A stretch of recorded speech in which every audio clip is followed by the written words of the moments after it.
तांबरे साहेब आताच आपल्या छत्रपती शिवाजी महाराजांना पुष्पहार अर्पण करतील।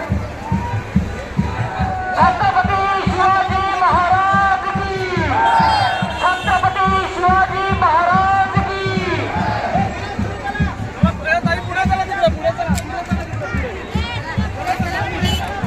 कल्याणचे तालुक्याचे वंचितचे स्वागत करतो।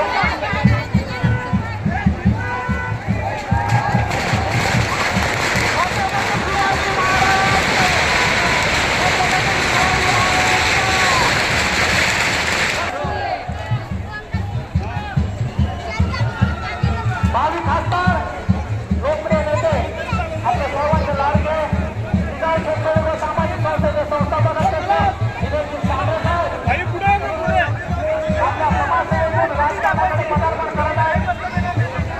ज्यावेळेस समाजसेवा करताना इथे राजकारण आलं होतं, त्या राजकारणाला करण्यासाठी आज तांबरे साहेब भावी खासदार म्हणून आले। गांधीच्या संसदेमध्ये आपल्याला बघायला मिळतील आपल्या सर्वांच्या पीडितांच्या, शोषितांच्या, वंचितांच्या छत्रपती शिवाजी महाराजांच्या विचाराने, डॉक्टर बाबासाहेब आंबेडकरांच्या विचाराने जनतेच्या समोर जाऊन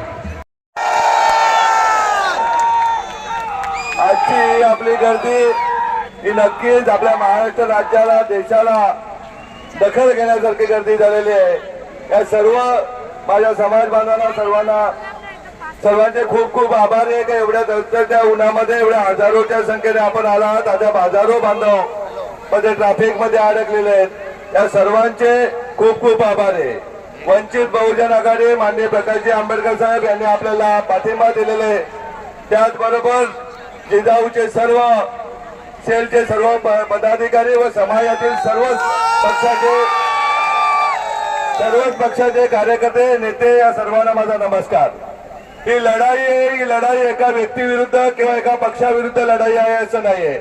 ही लढाई डॉक्टर बाबासाहेब आंबेडकरांची घटना वाचवण्याची लढाई आहे। ही लढाई छत्रपती शिवाजी महाराजांचं राज्य आलं पाहिजे त्यासाठी लढण्याची ही आपली लढाई आहे। आपल्या लढाईमध्ये आपण मतदारांना 100% आश्वासित करा। 25 सीबीएसई शाळांची उभारणी आपण येत्या 5 वर्षामध्ये भिवंडी लोकसभा क्षेत्रामध्ये करू का, तिथे गरिबांची मुलं शिकली जाते। 100 आरोग्य क्लिनिक, जिजाऊचे आरोग्य क्लिनिक उभारले जातील का, जिथे गरिबांना मेडिसिन सहित सर्वच्या सर्व सवलती उपलब्ध होतील आणि भिवंडी लोकसभा क्षेत्रामध्ये एक दळपोली सारखंच मोठं रुग्णालय उभं होईल। त्याचबरोबर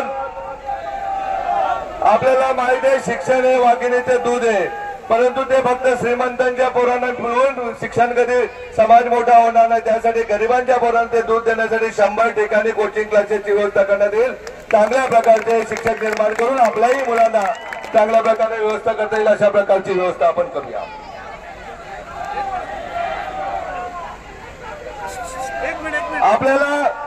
आपल्याला माहिती आहे एकटा अदानी अंबानी मोठा होऊन देश पुढे नाही जाणार। आपल्याला प्रत्येक माता, प्रत्येक बांधव मोठी करायची। या लोकसभा क्षेत्रातील माझ्या 1.5 लाख भगिनींनो तुम्हाला सांगतो, एकही अशी ताई राहणार नाही का जिच्या हाताला रोजगार नाही, अशी व्यवस्था आपण करूया। 70-80%, 50% नाही तर 100% समाजसेवा करण्यासाठी ही निवडणूक मी लढतोय।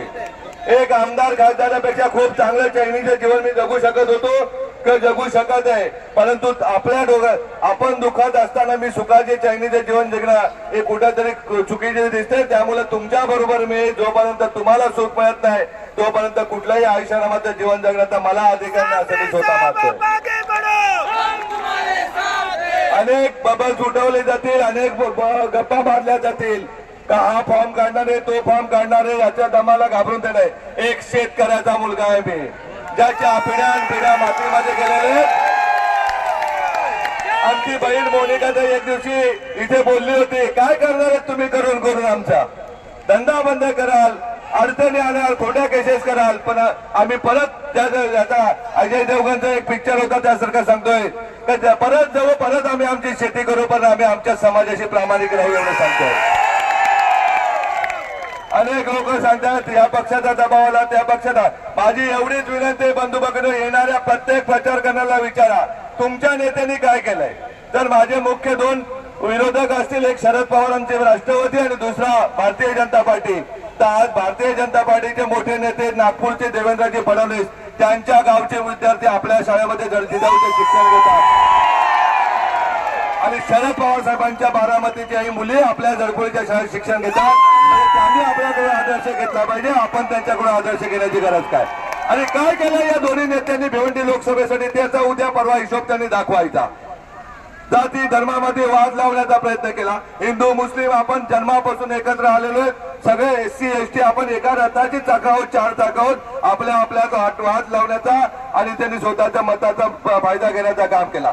ज्याप्रमाणे पश्चिम महाराष्ट्र सुधारला, ज्याप्रमाणे समृद्धी रोड झाला, तसं आपल्याकडे काय सोयी सवलती केल्या.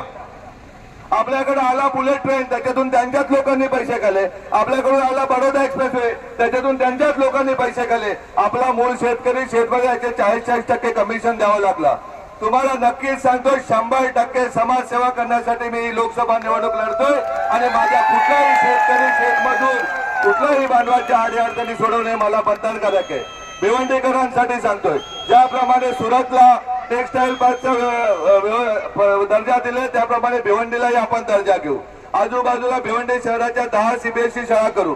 प्रत्येक झोपडपट्टीमध्ये फ्री कोचिंग क्लासेस करू आणि पोरं आपली शिकून जेव्हा पोरं मोठ्या पदावर जातील तेव्हा नक्कीच आपली गरिबी दूर होणार आहे.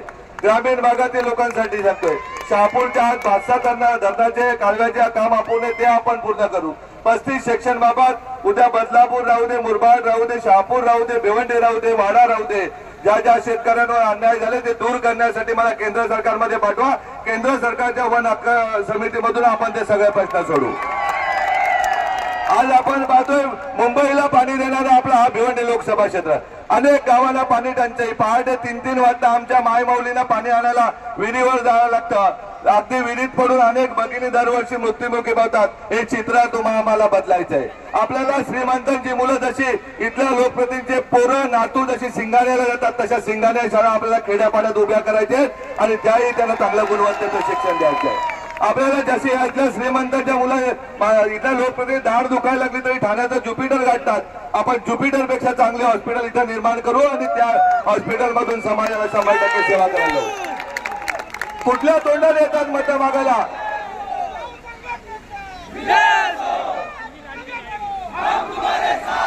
अगदी मतदारसंघातील माझ्या बांधव भगिनींना सांगतोय, आपणही जेव्हा मत मागायला तेव्हा विचारा का तुमच्या पक्षाने काय केले, तुम्ही काय केले मागच्या 10-15 वर्षामध्ये ते दाखवा. आपल्याला तर दाखवायला आहे. आपल्या 8 CBSE शाळा आहेत, CBSE शाळा आहेत. आपल्या एक मोठं रुग्णालय, दुसरं रुग्णालय शहापूरमध्ये होतंय. 45 स्पर्धा परीक्षा वाचनालय, 31 पोलीस अकॅडमी आहेत. 8,000 विद्यार्थ्यांना आपण नोकरी दिलेले.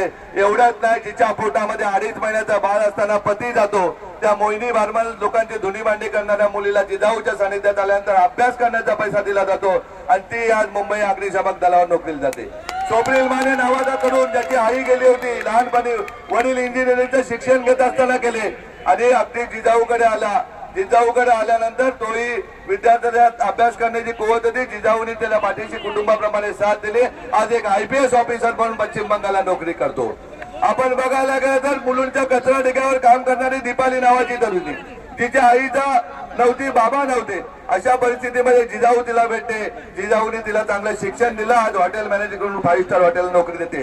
हजारो लाखो उदाहरणं आपल्याला सांगता येतील. त्या अगदी अंजूर गावच्या विद्यार्थ्याचं शिक्षण थांबलं होतं. MBBSचं ते शिक्षण पुढे करण्याचं काम जिजाऊने केलं विक्रमोडी इथे येऊन. त्यामुळे कोण कुठून आला सांगू नका. बाजूला दिवा होता, बाजूला रांगोली होती. कोणी केलं का त्याचं शिक्षण पूर्ण.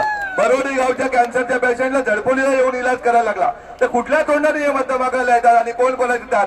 तुम्ही काय काळजी करू नका. माय बाप जनता मतदार हे सगळ्यात मोठं दैवत आहे. नेते किती येतील 2 तारखेला 3 तारखेला, त्यांना आपला जिल्हा कधी किंमत दिली नाही आणि आता देणार नाही. आता जनता शून्य झालेली आहे. भूल दाबा देऊन मतं मिळवण्याचे, जाती धर्माच्या नावाने मतं मिळवण्याचे धंदे संपलेले आहेत. आता सर्वजण आपण लाईनीत प्रत्येकाने आपण घोषणा देत प्रांत ऑफिसकडे जाऊया. आपला फॉर्म शांततेमध्ये भरूया. आपल्या रॅलीमध्ये मी चालत आहे, त्यामुळे काळजी करू नका. उन्हात आहे मात्र शिस्तीमध्ये आपल्यामध्ये मोठ्या प्रमाणात महिला भगिनी आहेत.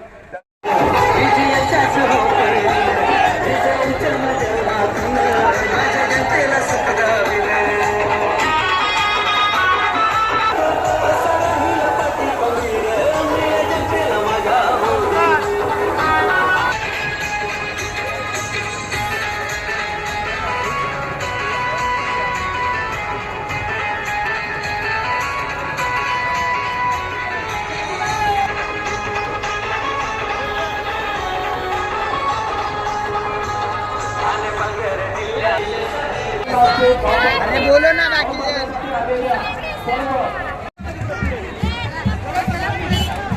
कल्याणचे तालुका वंचितचे स्वागत करतो.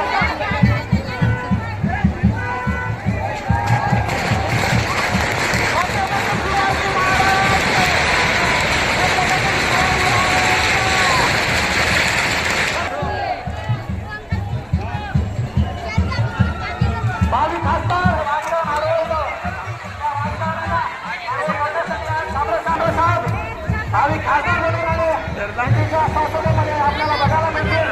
आपल्या सर्वांच्या पीडितांच्या शोषितांच्या वंचित